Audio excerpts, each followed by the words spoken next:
Welcome to Master Bikes. Today, we're delving into the hot topic of the year for retro bike lovers, the 2025 Kawasaki W800.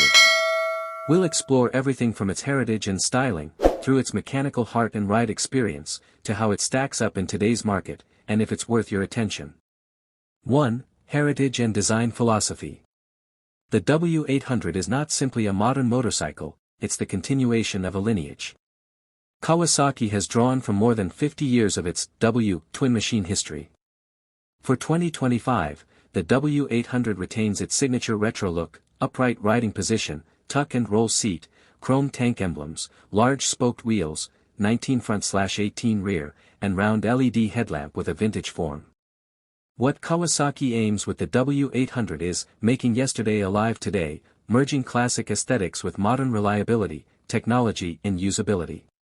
For example, you'll find the classic form of a vertical twin engine, the large front wheel that gives an unhurried steering feel, and metal finishes that evoke the bikes of old.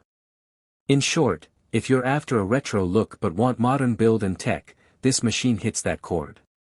2. Engine and Mechanicals.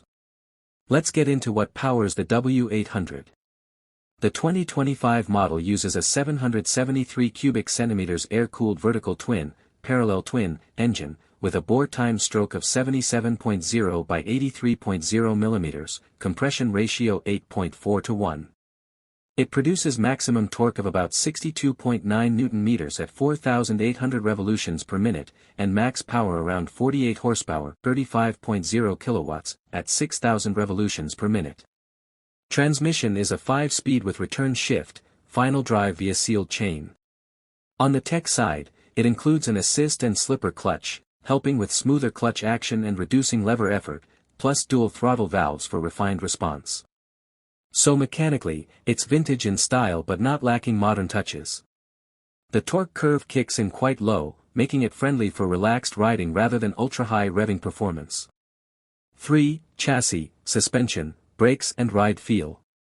The frame is a double cradle high tensile steel unit, tuned for stability and the right kind of retro ride feel. Suspension. Up front you get a 41 mm telescopic fork, at the rear twin shocks with spring preload adjustability. Wheels and tires, 190-19M/C front, 130-80-18M/C rear. The large front wheel is a key part of the vintage riding character. Brakes, single disc up front 320 mm with dual piston caliper plus ABS, rear single disc 270 mm with dual piston plus ABS. Dimensions, wheelbase 1,465 mm, ground clearance 125 mm, seat height 790 mm, curb mass about 226 kg. Ride feel, because of its larger front wheel and classic geometry, it has a relaxed steering feel and a stable straight line presence, not a sharp sport bike by any means. In community discussions, some riders mention the weight and tire profile as making it top-heavy or slower to turn than modern sport machines. So if you want something agile like a modern lightweight sport bike, this may feel different, but if you want that retro ride, the chassis is well matched. Pricing, for example in the US, the MSRP is listed at around $10,399 for the 2025 model. In markets like India the expected price is around Indian rupee 8.75-9.25 lakh. Competing bikes might include machines like the Royal Enfield Interceptor 650 or other retro-styled middleweight roadsters. In fact, some commentary notes that the W800 offers more refinement, but at higher cost. Thus, the W800 sits at a premium retro level. You're paying more for the build quality, classic icon status, and the technical polish that Kawasaki provides.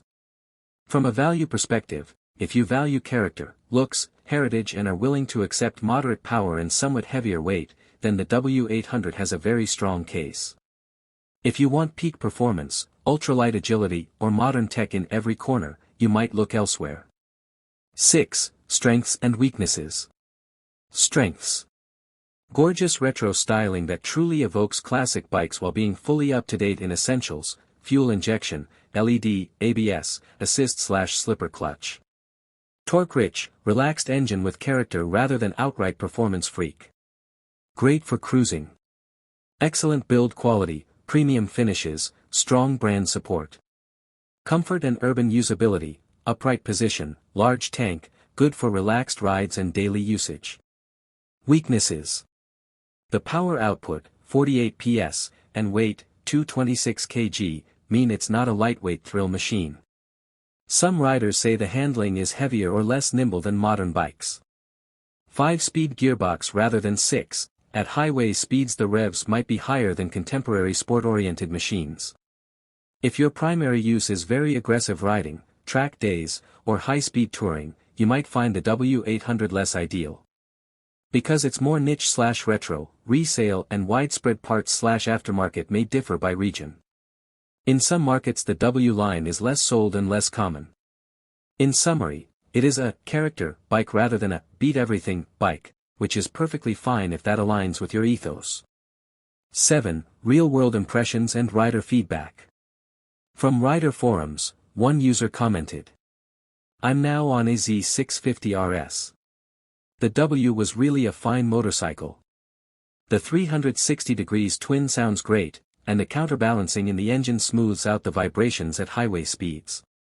Another noted, "With the speeds, the W800 is great, but with the old-style bias tires and 60s engine design it's not meant for highway travel. In my humble opinion, these insights reinforce that riders find the W800 charming, characterful, stylish, but with caveats around dynamics and high-speed use." As per official specs, the fuel consumption is listed at about 4.8 L/100 km, for European spec, which is respectable. So if you pick one, expect good looks, enjoyable daily riding, relaxed weekend cruises, and that retro vibe more than raw performance. 8. Is it right for you? Let's break down who the W800 is for, and who might want to look elsewhere. Good fit if you love classic motorcycle aesthetics and a heritage look but want modern rally.